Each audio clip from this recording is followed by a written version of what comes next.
Most product managers have great stories. They just don't know how to write them. If you've ever walked out of an interview thinking, I have way better examples than that, but I just couldn't think of them in the moment, you're not alone. The problem isn't a lack of experience. It's how you structure and share it. I'm James Ganaka. I've been a product manager for over 12 years, and I've interviewed hundreds of PMs as an interview bar raiser at Amazon in the United States and Europe. I've also helped hundreds of product managers build better careers, land their next roles, and negotiate significantly higher offers. Now in this video, I'm going to walk you through the exact framework for creating interview stories that land, so that you never walk into an interview underprepared again. And don't worry, this isn't just going to be a rehashing of the STAR method. To stand out in the current PM job market, you need an edge. And today, I'm going to give you the same edge I give my clients. Now, before we dive into how to craft a great story, let's talk about why most PMs struggle with this in the first place. You've probably got years of experience, launches you're proud of, tough decisions you've made, problems you've solved, difficult stakeholders you've had to wrangle, etc., right? But when an interviewer asks you to tell them about a time you influenced without authority,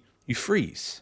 Your mind goes blank. Or worse, you start talking. And halfway through, you realize the story you picked doesn't actually answer the question they asked. Maybe you even forgot their actual question, so you just improvise and fumble through it. This happens because you're trying to do too much in the moment. You're trying to remember a story, figure out if it fits the question, and tell it clearly, all while being evaluated. That's why the best PMs I work with build a story library. They write down their best stories in advance, tag them with the questions they could answer, and practice telling them. That way, when the question comes up, they're not improvising, they're prepared. Now, to do that effectively, what you need is this: a way to know what questions are going to get asked, a framework for how to answer them, and the ability to communicate with confidence and clarity.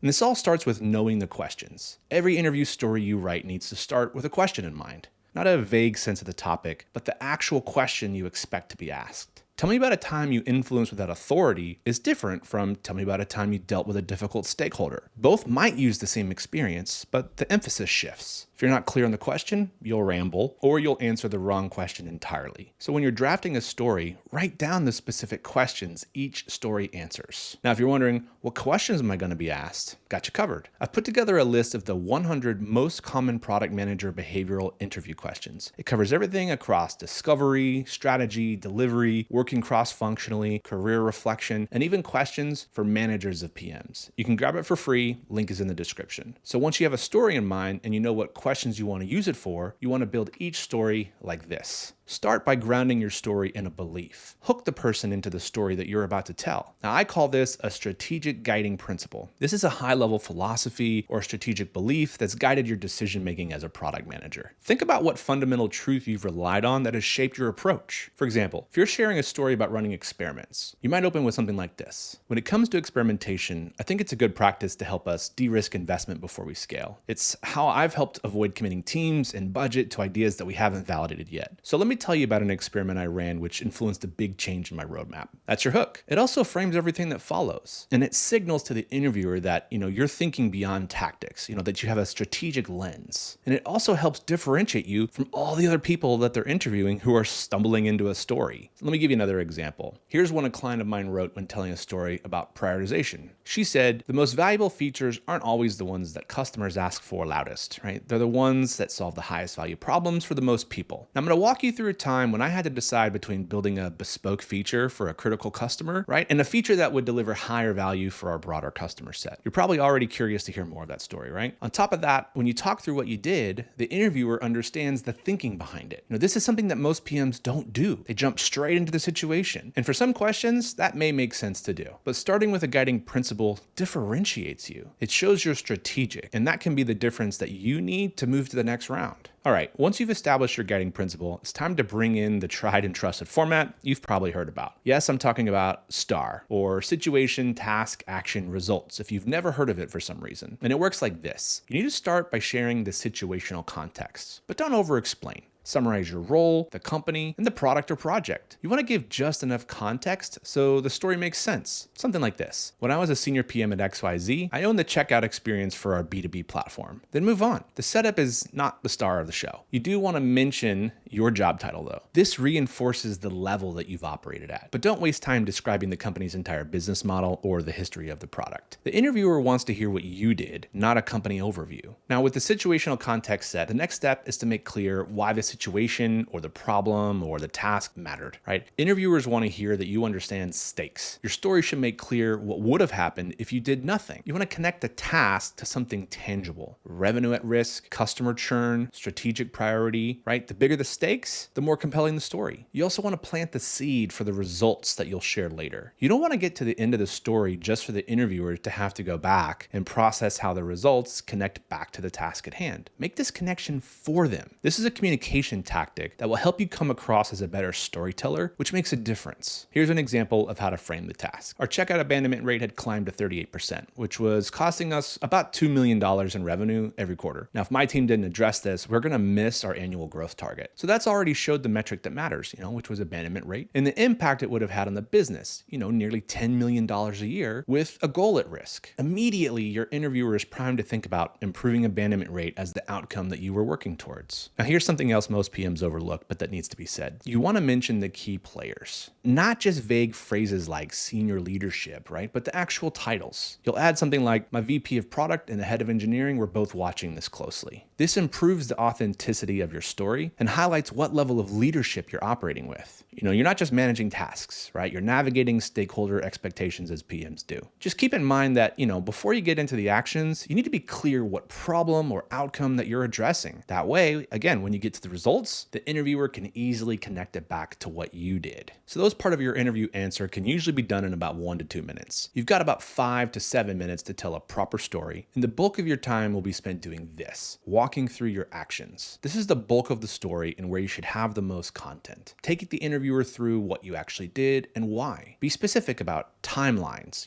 weeks, months, sprints. This adds definition. Also makes it believable. You can even use scaffolding to prime them for what you're going to walk through. Something like, I approach this over 3 phases. Phase 1, phase 2, phase 3, right? And then you just talk them through it. But here's the key. You want to include at least one moment where things didn't go to plan. Maybe an experiment failed, maybe a stakeholder pushed back, maybe your first approach didn't work, right? This shows that you can navigate ambiguity, you can learn and adapt. It also just makes the story a bit more interesting. And again, in the actions, you want to mention who you worked with, not just the team, but specific roles. It goes like this. I partner with our data analyst to pull usage metrics. I worked with our lead engineer to prioritize the backlog, and I align with the head of sales to understand, what was really blocking deals. Product management's collaborative. You're typically the main character of your stories, but you're not the only character. Your story needs to show that you know how to work with others. And by the way, if you want more tips like this to help you land your next role, build a better PM career, go ahead and subscribe and leave a like. I love helping people win, and your support helps me do that. All right, a great story without outcomes, it's just a nice anecdote. And this is honestly where most people fail the hardest. And this was the biggest miss I saw repeatedly in the hundreds of interviews I did as an Amazon interview bar raiser. So here's what you need to do. End with what changed, how you knew you succeeded, and what metrics moved. And like I said earlier, those results need to connect back to the context that you shared at the start. A common problem my clients face is they haven't kept records of their work. They've got no notes. And that's an easier problem to solve if you're still working, but much harder if you're not. Here's an important point though. You don't need exact figures, especially if confidentiality is a concern. But directional impact makes your story more believable. I'm not saying make things up. I would never suggest you lie or misrepresent the truth, but you can give ranges. The key is to communicate you understand and can quantify business impact. So conversion increased by more than 10% instead of conversion went up. You see what I mean? If we go back to the start, when I talked about that abandonment rate, you could end by saying something like this. The plan I put together ultimately reduced checkout abandonment rate from 38% down to 22% over about 3 months. And this translated to roughly $1.5 million in recovered revenue every quarter. See, that lands. The interviewer can now connect your actions to a real outcome. But you don't want to forget what you learned. Like a brief reflection at the end shows self-awareness and growth, but you want to make it specific. Don't just say I learned the importance of stakeholder alignment. That's generic. Say something like this. I learned that involving sales early in the discovery phase, not just at launch, it really helps us validate assumptions before we commit engineering time. And so I now run stakeholder workshops at the start of every major project. You see the difference? That's a specific behavioral change. That's what great PMs do.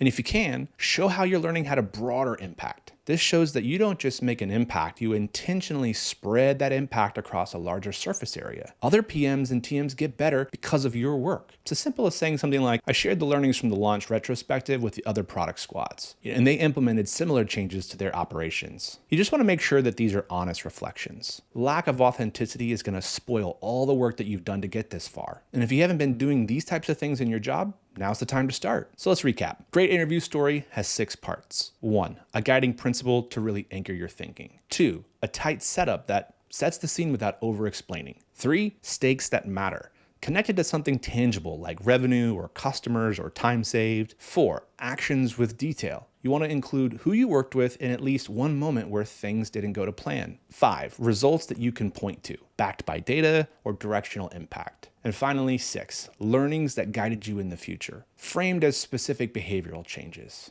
That's it, really. Yes, the core of it is STAR. That's what your interviewers understand and expect. It's a framework that they know, as do their AI note takers. But most PMs tell weak STAR stories because they miss one or more of these elements. Now you know exactly what to include. Now my clients get access to a custom GPT I've built where they can have a conversation where they're asked probing questions and can take their time in a low stakes environment to get all the details out. And when they're finished, it returns a structured, written answer for them to save for review, practice, and then delivery. It's amazing, and it's saving clients a ton of time when pulling together their experiences. The top tier product managers who are landing roles faster and with more money, they have a story library, and you should too. So here's what I want you to do next. Start with just one story. Write it down using this structure. Then just add 5 more. Cover the most common question types, right? Influence without authority, time you failed, time you used data to make a decision, time you dealt with ambiguity, a time you disagree with a stakeholder. Tag each story with the specific questions that it answers.